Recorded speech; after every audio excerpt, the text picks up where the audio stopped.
165, immatriculant 69, quelle marque de voiture? 165 les gars, allez. En quelques minutes, 4 conducteurs vont être contrôlés à plus de 150 km/h. Ça va être grise, hein. Ouais. Mais très rapidement, les gendarmes vont être repérés. Et c'est à l'occasion de cette interpellation que le capitaine Brachet va s'en rendre compte. Vas-y. Bonjour, monsieur la motorisé de Chambéry. Oui. Vous avez été pris en excès de vitesse. L'autoroute est limitée à 130 km/h, oui. Vous avez été enregistré à 159. C'est pas possible, à 159 c'est impossible. On vous a signalé une vitesse de... Le conducteur conteste formellement. 135, 137... Une attitude qui dans un premier temps ne surprend pas l'officier de gendarmerie.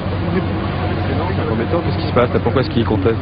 Bon, parce que c'est classique, je veux dire, vous n'êtes pas censé non plus systématiquement reconnaître l'infraction. Il joue sa carte. Ok, voilà. Mais le chauffard présumé a un argument de poids. Je vous assure... Il n'était pas en excès de vitesse, car juste avant le contrôle radar, il a été prévenu. J'ai vu en plus les agents qui étaient sur le côté gauche, et pour preuve, c'est lui qui me l'a signalé. Et c'est tout à fait légal. Hein. Sur le pare-brise, il montre à l'agent son avertisseur de radar. Alors, les gendarmes sont saisis d'un doute. Non, mais je suis entièrement d'accord. Faites voir à tous les, on va faire une vérification de toute manière. L'un des motards appelle donc son collègue au point de contrôle pour vérifier si c'est bien le bon véhicule.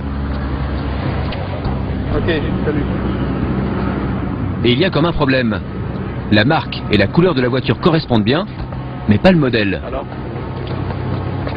Un ML. C'est pas le MLGI, il y a peut-être un doute. Voilà.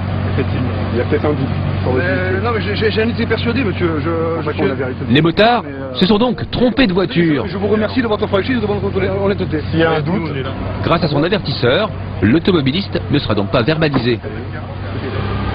Et ce petit appareil n'a pas fini de perturber le travail des gendarmes. Une demi-heure après le début du